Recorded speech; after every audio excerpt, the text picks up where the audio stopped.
Hello friend, welcome back to PDA classes and lovely students. I hope you are waiting for this video as you have recommended me, sir. You have to make this video on the class 10th transportation and restoration topics. So I'm very happy to all of you. I heard this that you want to be studied to me or encouragement you giving to me all the comment sections and you have to start this topic.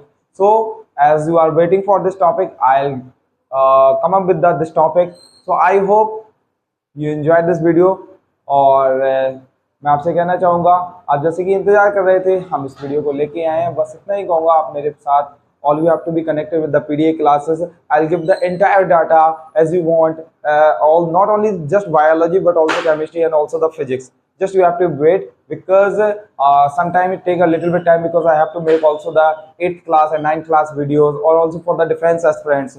So just because if you are studying this, so no matter which subject you are preparing or which exam you are targeting, this is enough for the board examination also and also for the CDS NDA defense examination. So you have to just do one thing, just stay connected with the PD classes and to me. Okay, that's all. हम करते हैं क्या अपने इसी beautiful web के साथ अपना beautiful video start करते हैं क्योंकि इंट्रोडक्शन हमें ज़्यादा नहीं रखा है, ज़्यादा रखेंगे तो बोर हो जाएंगे तो मजा नहीं आएगा ना सर। अरे कैसे हो सकता है जब मैं यहाँ हूँ तो आप बोर कैसे हो सकते हो? आपको एक चीज करना है, बस आराम से पढ़ना है। हाँ, अगर वीडियो थोड़ा स्लो लगे ना तो क्या करेंगे, बिल्कुल क्या करेंगे 1.25 की स्पीड में देख लेंगे। चलो let's get start the video. देखो हम टॉपिक लाए हमारा ट्रांसपोर्टेशन को अगर आप जानते हो तो उसका दूसरा नाम भी हमारा सर्कुलेशन किसका भाई, क्या पढ़ रहे हैं हम जी सर, पढ़ा क्या रहे हो भाई? मैं बायोलॉजी पढ़ा रहा हूँ आपको, बायो क्लास 10th का जो चैप्टर है हमारा लाइफ प्रोसेस में 2 चैप्टर हमारे जो है हम कर चुके थे, जैसे कि हमारा respiration and also first nutrition. अब थर्ड पार्ट भी हमारा जो है ट्रांसपोर्टेशन, अभी यूट्यूब पे नहीं आया बट मैं उसको भी डाल दूंगा, आप फिलहाल ये थर्ड टॉपिक से आप पढ़ सकते हो, फिर उसको लास्ट में हम वो भी कवर कर लेंगे। तो ट्रांसपोर्टेशन एक्चुअल में होता क्या है, देखो पहले समझो, पहली बात को समझो, ये सारा लिखकर छोड़ो, उसको क्या है ट्रांसपोर्टेशन। अगर मैं बात करूं कि हमारा ट्रांसपोर्टेशन क्या है, ट्रांसपोर्टेशन की मैं बात करूँ या सर्कुलेशन की, आपकी बॉडी में जो भी आप ऑक्सीजन, कार्बन डाइऑक्साइड जो भी चीज लेते हो हम अंदर करते हैं और उसका एक जगह से दूसरी जगह पहुंचना या एक बॉडी पार्ट से to transport to another part of the body, that is called transportation. जैसे कि अगर मैं बात करूँ, अगर बात करें हम ऑक्सीजन को लेते हैं, हम ऑक्सीजन को कहाँ से लेते हैं, we just taking the oxygen from the nose से फिर हमारे कहाँ जाती है एल्वलाइज में, एल्वलाइज मतलब लंग्स का पार्ट होती है, लंग से फिर वो क्या होती है एक्सचेंज होने के बाद हमारी बॉडी पार्ट्स में जाती है। तो कहने का मतलब अब ये ट्रांसपोर्टेशन का काम कौन करता है, हमारा ब्लड। तो कहने का मतलब यही है, ट्रांसपोर्ट का मतलब यही होता है हमारे पूरी बॉडी में। मैं आपको यहाँ पे कोशिश करूंगा एक पूरा जो है वो इसका डायग्राम दिखा दूंगा, आपको एक इमेज दिखा दूं तो आपको समझ में आएगा एक्चुअल में हम ट्रांसपोर्टेशन पढ़ क्या रहे हैं। तो पूरा सर्कुलेशन क्या पढ़ रहे हैं, पूरा हार्ट से कनेक्ट रहता है, डबल चैम्बर, सिंगल चैम्बर, बहुत सारी चीजें हम पढ़ेंगे। बस इसमें याद रखना हम इसमें न्यूट्रिएंट जितने सारे होते हैं हमारे एब्जॉर्ब मटेरियल बेस्ड प्रोडक्ट जो भी हैं, एक जगह से दूसरी जगह पहुंचाना, वही ट्रांसपोर्ट का मतलब क्या होता है यार, सर्कुलेट का मतलब क्या होता है, एक जगह से दूसरी जगह पहुंचाना, वही चीज है। तो हम डेफिनेशन भी देख लेते हैं इसके साथ। Now just you have to focus on there. हाँ थोड़ा सा मुझे पता है यहाँ पे थोड़ा चमक आ रहा होगा तो मैं पढ़ के बता दूंगा आपको, नोट हैंड रिटन बनाना है सारी। और एक बार तो नोटबुक नहीं उठाया आप लोगों ने, उठा लो जल्दी नोटबुक। मुझे यही तो मजा नहीं आता, आप लोगों से बोलूंगा तब जाके नोटबुक उठाओगे। पहले आपको नोटबुक उठानी है और पहले वीडियो देखेंगे, ये स्लाइड पहले कंप्लीट करेंगे, नोट बना लेना पॉज करके, फिर स्लाइड कंप्लीट करेंगे। तो ऐसा करना है आपको, ठीक है। देखो the process of transporting the absorbed food, ये फूड लिखा है, water and waste products from one place, यहाँ टू लिखना है, to another in body is called circulation या फिर ट्रांसपोर्टेशन या सर्कुलेशन एक ही बात है। अच्छे से समझ लो, ऐसी process, the process of transporting, ऐसी प्रोसेस जिससे हम क्या करते हो, ट्रांसपोर्ट करते हो एक जगह दूसरी जगह। क्या, द एब्जॉर्ब्ड फूड, क्या जो हमने खाना को, जो हमारा एब्जॉर्ब फूड कहाँ होता है, जल्दी बता दें भाई, एब्जॉर्ब कहाँ पे होता है फूड, इंटेस्टाइन में हमारे।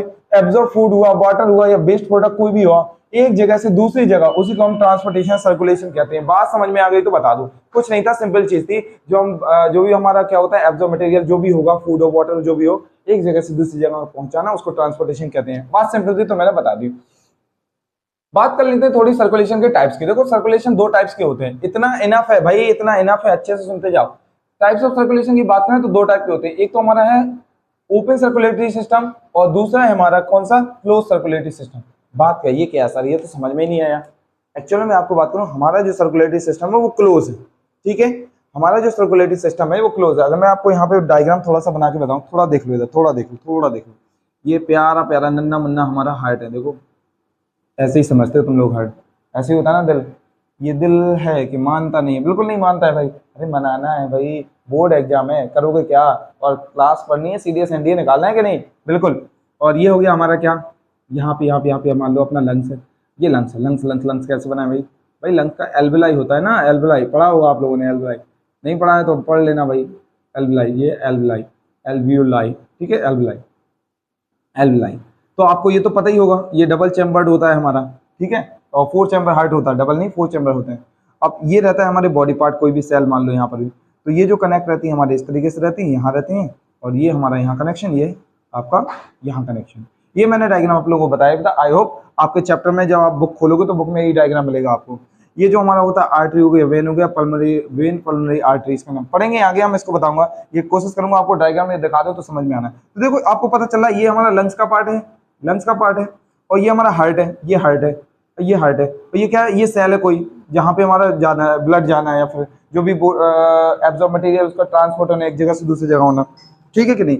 ओके, तो बात क्या होती है, आपको याद रखना है ये चीज कि जो हमारा, अगर मान लीजिए यहाँ पे हमारा कोई ब्लड आया, तो ब्लड का क्या हुआ, यहाँ पे हमारा ऑक्सीजन आया, तो ऑक्सीजन का सीधा जाता है हार्ट के पास, हार्ट से यहाँ पे, यहाँ से। तो आपको कैसा दिख रहा है ये चैम्बर, ये पहली बात तो डबल है, देखो एक पार्ट तो ये हो गया कंप्लीट पूरा, और एक पार्ट ये, तो पहली बात तो डबल सर्कुलेशन होता है हमारे में।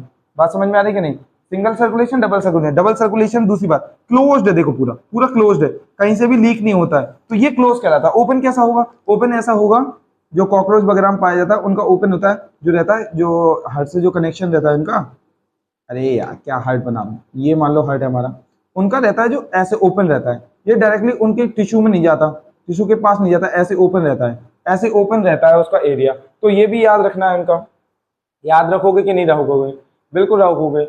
जो ओपन सर्कुलेटरी सिस्टम होता है, जो वाला पार्ट बताया मैंने, इसको साइनसेस बोलते हैं। क्या बोलते हैं, साइनसेस। जो हमारा क्लोज रहेगा इसको तो कोई नहीं, तो पूरा जाता रहेगा आर्टरी वेन में हमारा ब्लड, यहाँ से ब्लड आया हार्ट के पास पहुंचा, हार्ट इसको यहाँ ट्रांसफर करेगा, बॉडी सेल तक पहुंच जाएगा हमारे। ये रखना, कोई भी सेल हो गई जिसको जरूरत है, अभी सब बताऊंगा, टेंशन मत करना, डायग्राम में बताऊंगा, अभी सिंपली रफली बता रहा हूँ। फिर ये क्लोज ओपन में क्या होता है, यहाँ पे से हार्ट ने क्या किया, हार्ट से यहाँ पे ब्लड आया, या साइड से ब्लड आया, तो ये ब्लड क्या करता है, यहाँ पे ऐसे कलेक्ट हो जाती है ये ब्लड ऐसे। तो ये ओपन सर्कुलेटरी सिस्टम, और जो गैप होता है ना, इसको साइनसेस बोलते हैं। क्या, साइनसेस, ठीक है, साइनसेस, ठीक है, याद रखोगे। अब देखो, अब इधर आ जाओ, देखो थोड़ा सा वीडियो लेंथी भी हो जाए, मैंने कहा ना, लेकिन अच्छे से समझेंगे, याद रखना। देखो ओपन सर्कुलेटरी सिस्टम क्या होता, the main blood vessels arising from heart. ये क्या है, मेन ब्लड वेसल है जो अराइज होती है हार्ट से। ये हार्ट है अपना, एच फॉर हार्ट, है कि नहीं। ये मेन ब्लड वेसल है जो क्या होता है, यहाँ से अराइज होता है हमारा। देख रहे थे मैंने क्या बताया, यहाँ पे हमारी बात चल रही थी किसकी, the main blood vessels arising from the heart and pour blood into tissues, spaces या साइनसेस। बात हो गई क्या, एग्जांपल में आर्थ्रोपोड, जिसको कॉकरोच वगैरह। देखना, याद रखना, मैंने बताया है जो हार्ट है, यहाँ से ये हार्ट ने अपना ब्लड निकाला, यहाँ से ये ब्लड तो जाएगा नीचे और जाएगा यहाँ पे, ये भी अपना जो है पोर निकालेगा, हार्ट जो निकालेगा, ब्लड निकालेगा यहाँ पे। अब जो एरिया होगा यहाँ, ये एरिया जो होगा, जो टिश्यू बोलेंगे या सेल बोलोगे आप, जो गैप है इसके बीच में, इसको साइनसेस बोलते हैं, साइनसेस। और जो भी जब ब्लड यहाँ पे जब पोर कर देगा, डाल देगा, तो ये अपनी जो रिक्वायरमेंट है, जो ब्लड की ऑक्सीजन है, वो मिल जाएगी इसको। तो ये क्लोज नहीं, ये ओपन सर्कुलेटरी सिस्टम कहलाता है, ये क्लोज कहलाएगा। बात समझ में आ गई कि नहीं, मैं इसको मिटा देता हूँ, आपको अगर समझ में आ गया है तो, नहीं आया है तो एक बार फिर समझा देता हूँ। ये साइनसेस क्या कहलाता है, जब यहाँ से हमारा हार्ट जो होता है ओपन रहेगा, इसकी जो वेसल्स रहती है, ट्यूब जो रहती है, सीधा बोलो ट्यूब, ट्यूब कनेक्ट नहीं रहती है, दूर दूर रहती है, तो गैप को साइनसेस बोलते हैं। इससे क्या होता है, वो अपना खाना पीना पूरा कंप्लीट कर लेता है, और ये पूरा क्लोज रहता है हम सब में। जैसे एग्जांपल के लिए मैंने बोला था क्या, साइनसेस समझ में आ गया कि नहीं। आर्थ्रोपोडा, आर्थ्रोपोडा कहलाते हैं, एक कैटेगरी है, पूरा ग्रुप जिसमें कॉकरोच वगैरह आ जाते हैं, ठीक है। ये सारे ओपन सर्कुलेटरी सिस्टम होता है इसमें। चलो इसको मिटा देते हैं, इसको मिटा देते, चलो मिट गया। आगे आ जाओ भाई जल्दी आ जाओ। क्लोज सर्कुलेटरी सिस्टम देखो, क्लोज हम सब में, in this system the blood remains only in blood vessels.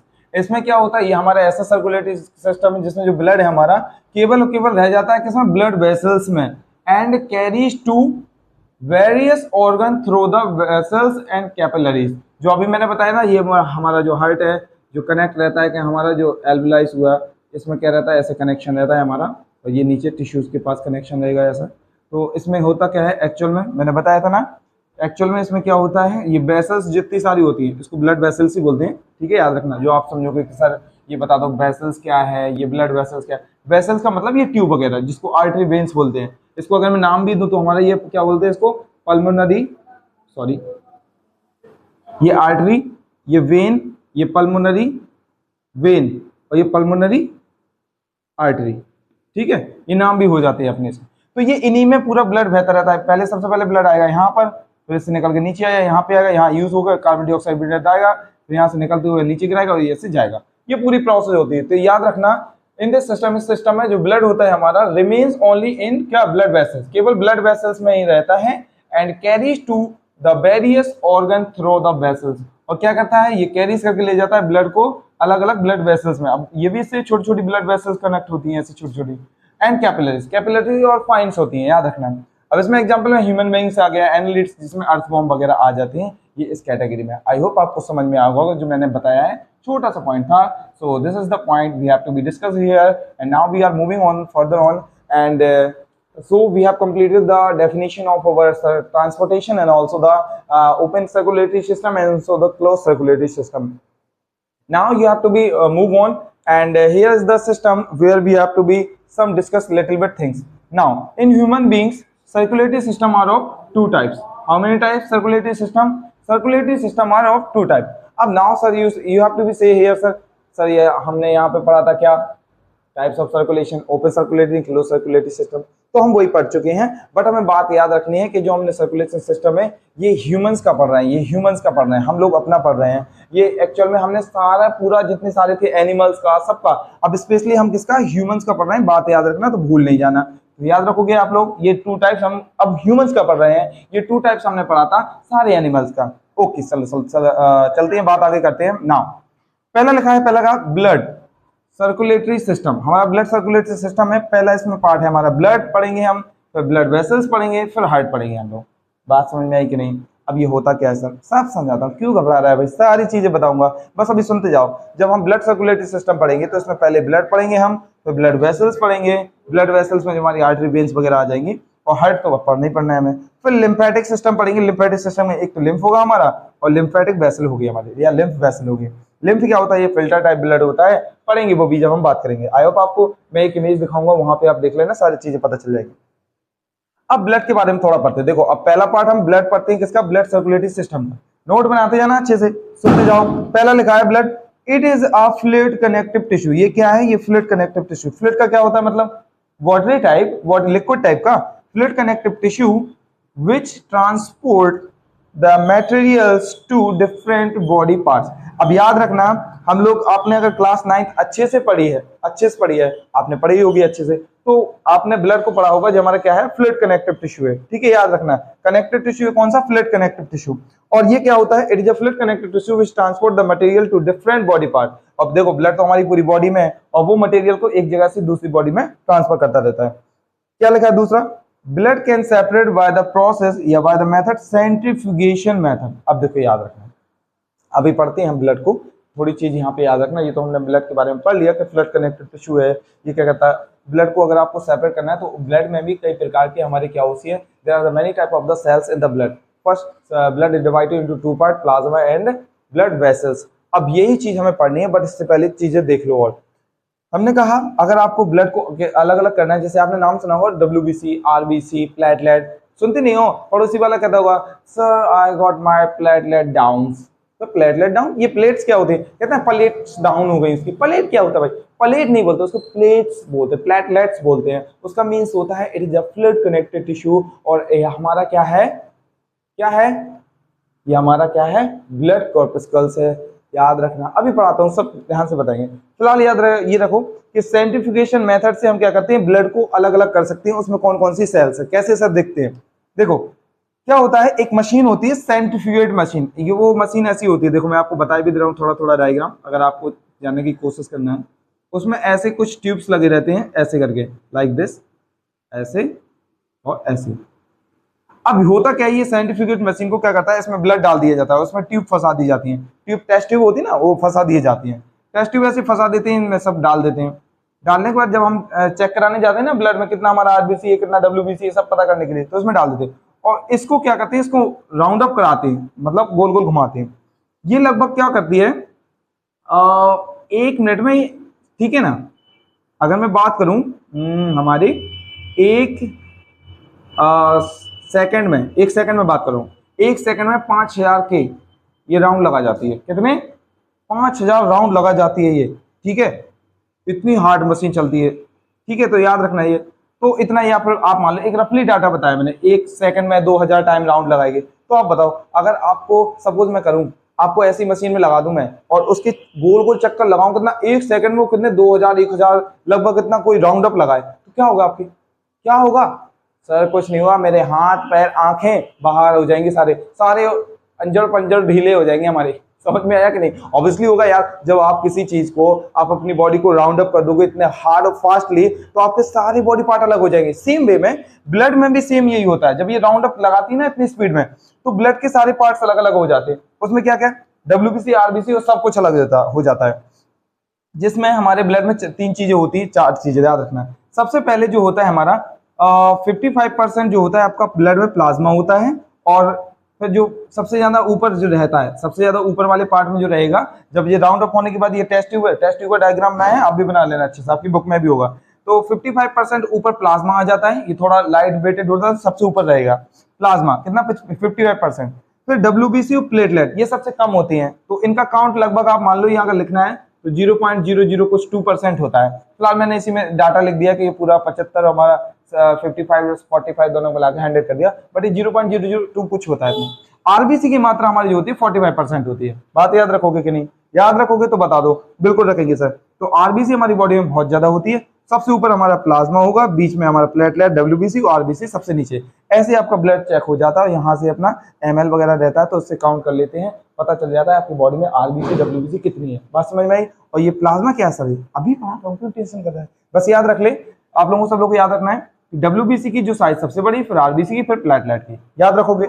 ये हो गई आपकी प्रोसेस जो मुझे यहाँ बताती थी। आई होप आपको समझ में आया होगा जो मैंने यहाँ बताया। अब आ जाओ ब्लड, पूरा पढ़ने वाले हैं, टेंशन नहीं करना, सारा समझेंगे। बट अगर ना आए समझ में तो एक बार फिर से वीडियो को पीछे देख लेना है, रिमाइंड करके। क्या बोले सर? मैं यही तो बोला, पीछे देखना है। ओके, अरे पीछे नहीं, आपने पीछे नहीं, वीडियो को थोड़ा सा पीछे करना है, ठीक है? आ जाओ, कहाँ देखने लगते हो आप लोग भी, ठीक है?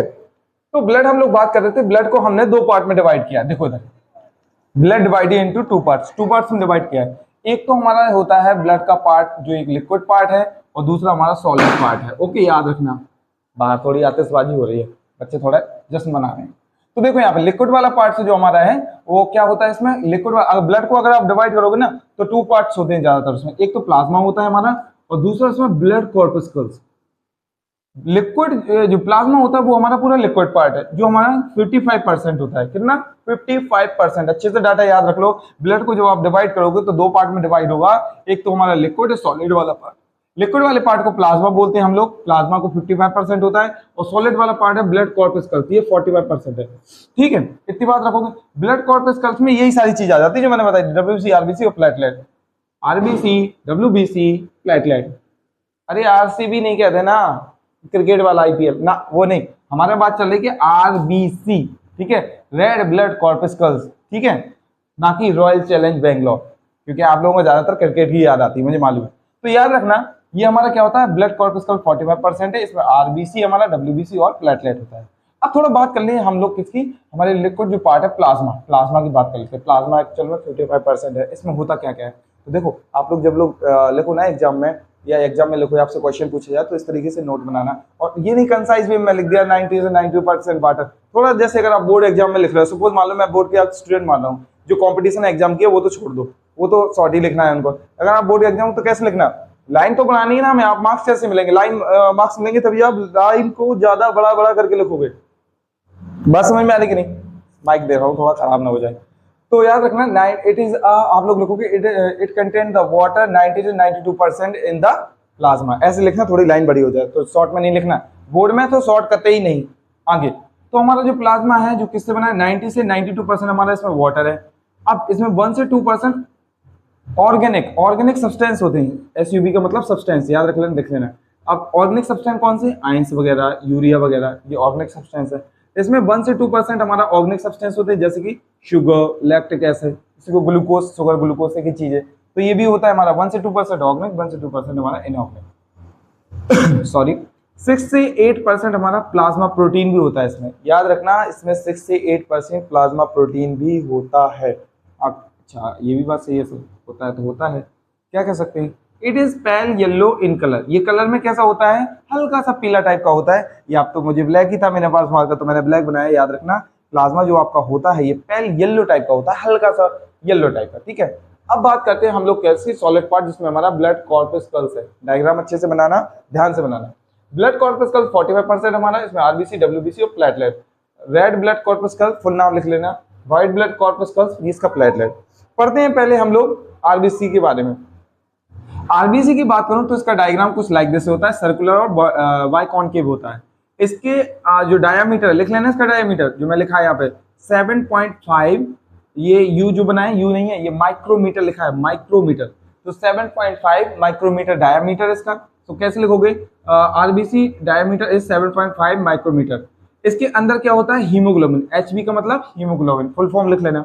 इसका शेप देखो, सर्कुलर बाइकॉनकेव होता है। दूसरा पॉइंट, ये मेल में कितनी होती है, 5.5 मिलियन, एम का मतलब मिलियन मेल में, और 4.5 हमारी फीमेल में होती हैं। याद रखना, ये कैसा डाटा है, पर क्यूबिक मिलीमीटर, पर क्यूबिक मिलीमीटर, ठीक है, याद रखना ये डाटा। आगे बात करेंगे, जो हमारे रेड ये क्यों होती हैं, तो याद रखना, red due to the haemoglobin, किसके कारण, इसके अंदर हीमोग्लोबिन होती है। अगर हीमोग्लोबिन ना होती तो ये रेड ना होती, याद रखना।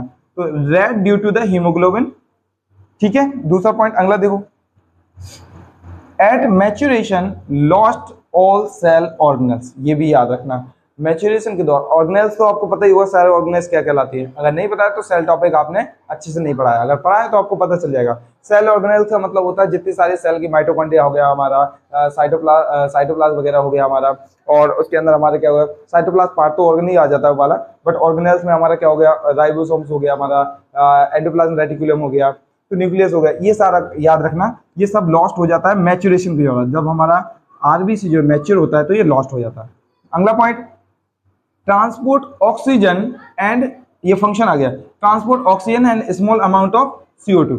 एक्चुअल में याद रखना, अगर आरबीसी की बात करें हमारी बॉडी में, आरबीसी का काम क्या है, क्यों कहते हैं आरबीसी का काम क्या है, इसका काम एक्चुअल में यही है कि मान लो जी हमारा जो यहाँ से आपका एक ब्लड वेसल्स है, और यहाँ पे आपका क्या है, एल्वुलाई, जो आपका एल्वुलाई कहाँ होती है, लंग्स में। यहाँ मान लीजिए क्या, ऑक्सीजन आया और ब्लड में ये एंटर कर गया। अब यह ब्लड में हमारा हीमोग्लोबिन है, आरबीसी है तो हीमोग्लोबिन हो गई होगा। अब ये कैरी करके ले जाएगी इसको कहाँ तक, जहाँ इसको जाना है, जहाँ इसका डेस्टिनेशन है, जहाँ पे भी ये पहुंचना चाहती है। तो याद रखना इसका मेन फंक्शन क्या है, transport of oxygen, small amount of CO2 और ऑक्सीजन का दोनों को ट्रांसपोर्टेशन, अंदर ले जाना पूरी बॉडी सेल पास, और पूरी कार्बन डाइऑक्साइड को बाहर निकालना, यही सारा काम है, ठीक है। दूसरी बात, इसका इंपोर्टेंट साइंटिफिक नेम क्या है, एरिथ्रोसाइट, ये इंपोर्टेंट नाम याद रखना। अगर ये आरबीसी लिख के नहीं आया तो एरिथ्रोसाइट जरूर लिख के आएगा। नेक्स्ट, ये ई न्यूक्लिएट है। ई न्यूक्लिएट का मतलब समझते हो ना, नो न्यूक्लियस। ई न्यूक्लिएट साइंटिफिक भाषा है जिसको अपन बोलते हैं क्या, ई न्यूक्लिएट का मतलब नो न्यूक्लियस। मतलब देखो इसमें न्यूक्लियस दिख रहा है क्या, नहीं है न्यूक्लियस, तो ये ई न्यूक्लिएट है, मतलब नो न्यूक्लिएट लिख लेना, इसमें कोई न्यूक्लियस नहीं है। अगला पॉइंट देखो, आरबीसी कंटेन्स, आरबीसी में क्या है, हीमोग्लोबिन है, एचबी का मतलब हीमोग्लोबिन। एक्चुअल में हीमोग्लोबिन में होता क्या है, हीमोग्लोबिन जो हमारा है वो आयरन एंड एक ग्लोबिन प्रोटीन से मिलकर बना है। किससे, आयरन एंड ग्लोबिन प्रोटीन। इसलिए जैसे अगर मान लो सपोज आपकी बॉडी में आयरन की कमी हो गई, अब जब आयरन की कमी हो जाएगी तो किसकी कमी हो जाएगी आपकी बॉडी में, हमारी बॉडी में हीमोग्लोबिन की कमी होगी, क्योंकि आयरन से ही हीमोग्लोबिन मिलकर बना है। और अगर हीमोग्लोबिन की कमी हो जाएगी तो फिर क्या होगा, आरबीसी की कमी हो जाएगी, और अगर आरबीसी की कमी हो जाएगी तो क्या होगा, ऑक्सीजन कार्बन डाइऑक्साइड ट्रांसपोर्टेशन नहीं होगा, और जब ऑक्सीजन कार्बन डाइऑक्साइड का ट्रांसपोर्टेशन नहीं होगा, आपको सफोकेशन में प्रॉब्लम होगी, सांस नहीं ले पाएगा। दूसरी प्रॉब्लम, एनीमिया हो जाएगा आपको। तो बीमारी भी याद रखना, एनीमिया बीमारी भी हो जाएगी आपको। नेक्स्ट, हीमोग्लोबिन ऑक्सीजन को अगर कैरी करती है तो उसको ऑक्सीजनेटेड ब्लड बोलते हैं, और जब हीमोग्लोबिन CO2 को कैरी करती है तो वो डीऑक्सीजनेटेड ब्लड होता है। मतलब सीधी बात है, जब हीमोग्लोबिन ऑक्सीजन को ले आ रही हो, सांस लिया आपने, हमारी बॉडी तक गई, तो वो क्या है, ऑक्सीजनेटेड ब्लड, और जब वो वापस कार्बन डाइऑक्साइड निकाल के हम बाहर निकालते हैं तो वो डीऑक्सीजनेटेड ब्लड है। आई होप आपको बात समझ में आ गई होगी, जो मैंने इतने पॉइंट बनाए। ये इतने पॉइंट जरूर है पर बहुत सारी बातें हैं जो मुझे डिस्कस कर दी मैंने यहाँ पे, तो आपको ये अच्छे से लिख लेना। मेरा तो स्लाइड था, मैंने बना लिया, बट आपको अच्छे से नोट बनाने पेज बाय पेज, जैसे भी आपको अच्छा लगे। अब आ जाते हैं हम लोग क्या, WBC के पास। WBC जो हमारा है इसकी थोड़ी सी बात करते हैं। जो हमारा WBC है ये कैसा होता है हमारा, इसका अगर डायमीटर की बात करें हम लोग। हाँ, एक चीज़ और बतानी थी आपको, मैंने एक चीज़ इसमें नहीं बताई, एक चीज़ लिख भी लेना साथ में यहाँ पर, कि RBC जो होता है ये इसकी लाइफ स्पेन कितनी, लाइफ स्पेन इसकी जो होती है, मतलब जीवन कितना होता है इसका, 120 डेज होता है। कितना, 120 दिन। और एक चीज़ और लिख लो भाई, यहाँ पे लिख लो, अभी हमारे पास जगह है। RBC जो होता है हमारे, याद रखना RBC जब भी हमारे बनता कहाँ पर है, RBC हमारी बॉडी में, तो ये लिख लेना कहाँ, चलो ठीक है, पॉइंट तो है, हम लिख देते हैं यहाँ पर।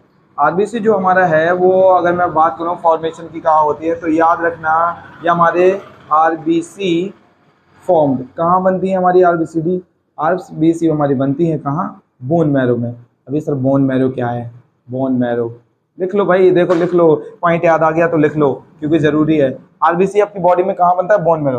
अरे बोन मैरो क्या है, बहुत ईजी है, ये आपकी बोन्स है, अगर इसको ब्रेक कर दो, दो पार्ट कर दो, इसके अंदर एक लिक्विड निकलता है व्हाइट कलर का, लाइक बहुत ही चिपचिपा होता है, उसको बोन मैरो बोलते हैं। यहीं से हमारी RBC बनती है। ये तो बता दिया सर RBC बनती है।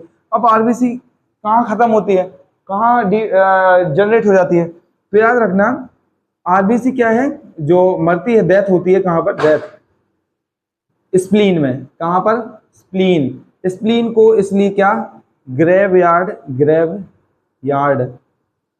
Of RBC, graveyard of RBC भी कहा जाता है। ये मुझे पॉइंट याद आ गए, मैंने आपको बता दिया। ग्रेव मतलब क्या होता है, ग्रेव मतलब जानते हैं ना, कब्र, कब्रिस्तान, इसलिए स्प्लीन को कब्रिस्तान भी कहा जाता है। अब एक चीज तो मैंने बता दी कि यहाँ पे सारी RBC मरती हैं और यहीं पे जाती है पूरी स्प्लीन। स्प्लीन पता है ना कहाँ पर है आपको, बड़ी देख नहीं पता है तो जाके पूरे डाइजेशन वाले पार्ट में जाके देख लो। तो ग्रेवयार्ड पूरी जितनी सारी हमारी RBC होती है यहीं पे जाके डेथ होती है। लेकिन याद रखना कभी कभी कुछ RBC यहाँ पे बनती भी है, याद रखना, ये आपको बुक में नहीं मिलेगा बट मैं बता रहा हूँ, कभी कभी आपको क्या है, कुछ RBC वगैरह स्प्लीन में फॉर्मेशन होने को मिलती है।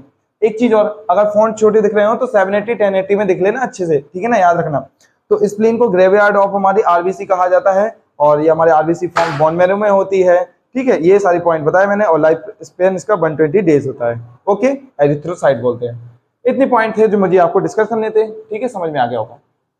आगे देखो, WBC व्हाइट ब्लड सेल्स, इसकी अगर मैं डायमीटर की बात करूं, इसका 12 माइक्रोमीटर होता है, 12 माइक्रोमीटर। अब देखो इसमें दिख रहा होगा ये बड़ा सा न्यूक्लियस, ऑब्वियसली ये बड़ा सा न्यूक्लियस है, तो ये ई न्यूक्लिएट नहीं है, ये न्यूक्लियस है। इसमें डायग्राम की बात करें तो राउंड और इरेगुलर शेप होता है, और ये कितना पर क्यूबिक मिलीमीटर पाया जाता है, 8000 से 11000, यानी 8000 से 11000 पर क्यूबिक मिलीमीटर पाया जाता है। कलर की बात करें तो ये कलरलेस होता है, इसका कोई कलर नहीं। फिर सब वाइट क्यों बोलते हैं, थोड़ा सा दिखता है बट कलरलेस है, कोई इसका कलर नहीं, जिस भी शेप में आ जाता है वो ऐसी कलर लेता है, जैसा पिगमेंट मिल जाएगा उसको, ठीक है। इसका काम क्या है, डिफेंस का काम है इसका, ठीक है। याद रखना, कंटेन द सेल ऑर्गेनेल्स, इसमें सारी सेल ऑर्गेनेल्स होती है पूरी की पूरी। एक्ट एज अ सोल्जर, ध्यान रखना ये हमारे सोल्जर की तरह काम करेगा, कैसा, building of a body, fight infection, तीनों नाम याद रखना। इसको सोल्जर भी कहा जाता है, builders of body, body builders भी कहा जाता है, और फाइट इन्फेक्शन मतलब देखो आपको मैं बात बताऊं, आपके अंदर कोई भी बैक्टीरिया वायरस जब जाता है ना, तो ये हमारे अंदर बैठा रहता है। जैसे वही सेम नहीं हो गया, आप कोई भी सैनिक जब आपके ऊपर अटैक करने के लिए आता है, एक बड़े किले के ऊपर अटैक करने आता है, तो सामने पहले द्वारमैन होता है ना, जो गेट में सोल्जर होते हैं वो प्रोटेक्शन देते हैं ना, सेम वे में ये प्रोटेक्शन, जब आपके अंदर वायरस बैक्टीरिया का एंट्री होती है तो ये बैठे रहते हैं बढ़िया ढाल तलवार लेकर, आ भाई कौन लड़ेगा मुझसे, मैं देखता हूँ। तो ये लड़ाई भी करते हैं बहुत सारे, और लड़ाई करते हैं, जो भी वायरस बैक्टीरिया उनको खा जाते हैं, तो प्रोटेक्शन देते हैं हमें। बट होता क्या है, कभी कभी कोई वायरस बहुत हार्ड होता है, तो ये हमारी पूरी जितनी सारी WBC होती है उसी को हरा देती है या उसको ही खा जाता है, तो ऐसे हमारी क्या इम्यूनिटी वीक पड़ जाती है। जब डिफेंस ही हमारा मर गया तो क्या होगा, हम भी बीमार हो जाएंगे और हमारी भी डेथ हो सकती है अगर सारी खत्म हुई, क्योंकि ये कितनी 8000 से हमारी 11000 पर क्यूबिक मिलीमीटर होती है, तो ये भी याद रखना। इसका अगर साइंटिफिक नेम की बात करूं मैं तो हमारा ल्यूकोसाइट बोलते हैं, जैसे इसको एरिथ्रोसाइट, इसको ल्यूकोसाइट, नाम याद रखना इंपॉर्टेंट है। ये न्यूक्लिएट होता है, बता दिया मैंने, क्योंकि इसमें न्यूक्लियस होता है इसलिए न्यूक्लिएट है। इतने थे पॉइंट बताने थे। एक पॉइंट और, इसकी लाइफ स्पेन अप्रॉक्स अगर मैं बात करूं 20 डेज होती है। लाइफ स्पेन कितनी है इसकी, लाइफ कितनी है 20 डेज, तो ये भी लिख लेना 20 डेज की लाइफ स्पेन है, ठीक है। ये डिफेंस का काम करता है हमारी बॉडी में, अच्छे से याद रखना। प्लेटलेट की बात करते हैं। प्लेटलेट हमारा कैसा है, प्लेटलेट की बात करूं तो ये 2 से 5 माइक्रोमीटर होता है डायमीटर इसका, ये डायमीटर है डी, याद रखना सारे। राउंड और ओवल शेप होता है थोड़ा थोड़ा सा। ये 1.5 से 4.5 लाख हमारे बॉडी में पर क्यूबिक मिलीमीटर पाया जाता है। कलरलेस है। Non nucleated cell, no nucleus, इसमें कोई न्यूक्लियस नहीं होता। ई न्यूक्लिएट ये भी है तो आप लिख सकते हो ई न्यूक्लिएट, ई न्यूक्लिएट लिख लेना, ठीक है, ई न्यूक्लिएट। अब ये इसका फंक्शन इंपोर्टेंट, फंक्शन याद रखना, हेल्प इन ब्लड क्लॉटिंग। ये ब्लड क्लॉट का काम करता है। अगर आपकी बॉडी में कहते हैं, जैसे आपने देखा होगा जब हमारा कहीं कट जाता है, कोई हमारे बॉडी में कुछ लग गया तो क्या होता है, वहां से ब्लड ब्लीडिंग होने लगती है। और ब्लीडिंग जब होती है फिर हम कुछ देर बाद क्या करते हैं, उसमें कुछ लगा देते हैं, तो कुछ थोड़े से एंटी फंगल जो हो गया या बैक्टीरिया कुछ लगा दिया। लगाने के बाद होता क्या है, फिर जब उसमें क्या होता है, कुछ समय के बाद देखते हैं ब्लड रुक जाता है। क्योंकि रीजन क्या है, वहां पे ब्लड रुकने का एक ही रीजन है, क्योंकि हमारी बॉडी में क्या है, प्लेटलेट्स है। और जब आपकी बॉडी में प्लेटलेट्स हैं तो वो ब्लड क्लॉट का काम करेगा। क्लॉट का मतलब जमाना, वो बॉडी को जमा करता है कि बार बार उसको बनाने की कोशिश करता है कि जहां पे हमारा कट गया है उसको क्या करो, ब्लड को पहले गाढ़ा कर दो, गाढ़ा करने के बाद वो उस जगह को बंद कर दो कि वहां से ब्लीडिंग ना हो। तो ये बहुत इंपॉर्टेंट रोल है हमारे प्लेटलेट का। So you have to be remind one things that platelet play a very important role in the functioning for the clotting of blood. Otherwise अगर मैं बात करूं कि सही ब्लड क्लॉट क्यों होता है, क्योंकि प्लेटलेट में एक हमारा प्रोटीन पाया जाता है जिसका नाम है हैपेनिन प्रोटीन। नाम सुन लेना, लिखना है तो लिख भी लेना। हैपेनिन नाम का एक प्रोटीन होता है जो हमारे क्या है, ब्लड में पाया जाता है, ब्लड में ही का हो गया, ब्लड में पाया जाता है, जिसमें हमारे ब्लड कॉर्पस्कल्स में पाया जाता है। वो क्या करता है, क्लॉटिंग का काम करता है। अगर हैपेनिन प्रोटीन अगर आपको गायब हो जाए तो वो क्या हो जाएगा, हमारा ये भी क्लॉटिंग प्रोटीन हमारा प्लेटलेट फंक्शन नहीं कर पाएगा। तो याद रखना, हमारे एक्चुअल में आपको याद रखना है कि प्लेटलेट हमारे क्या करती है, help in the blood clotting, blood clotting का काम करता है। इसका साइंटिफिक नेम की बात करूं तो थ्रोम्बोसाइट्स बोलते हैं, और ये भी हमारा ये न्यूक्लिएट है। सो this is the final lecture, और हमने कंप्लीट किया अच्छे के साथ, बड़े बड़े प्यारी मस्ती के साथ ट्रांसपोर्टेशन। आई होप आपको वीडियो अच्छा लगा होगा, जो मैंने चीज बताई है। जो भी डाउट लगे, कोई भी चीज कहीं पे भी जो मैंने बताया, तो एक बार कमेंट सेक्शन में बस लिख देना। आप फर्क नहीं पड़ता, एनडीए सीडीएस स्पेशल आपके लिए है। फाउंडेशन का मतलब क्या हुआ, NDA CDS, okay, defence, SSC, कोई फर्क नहीं पड़ता, आप किस एग्जाम की तैयारी कर रहे हो। 10th क्लास 9th क्लास की एनसीईआरटी आपको पढ़नी पड़ेगी, इसलिए मैं एनसीईआरटी लाया हूं आपके लिए। और बोर्ड वाले पढ़ रहे हो तो क्या फर्क पड़ता है, कोई फर्क नहीं, आपके लिए बना रहा हूं मैं, सारे वीडियोस आपके लिए। सो अच्छे से लिख लेना है, नोट याद कर लेना, ये बहुत इंपॉर्टेंट है भाई, एग्जाम में पूछा गया है। मैं सीडीएस का दिया था तो पता चला था कि इससे सारे एग्जाम में आता है, तो अच्छे से लिख देना। ये है हमारा फाइनल वीडियो। तो अब इसके साथ मैं अगला वीडियो जल्दी ही लाऊंगा आपके साथ। तो मिलते हैं नेक्स्ट वीडियो में, जब तक के लिए मेरे जय हिंद मेरे प्यारे प्यारे स्टूडेंट्स।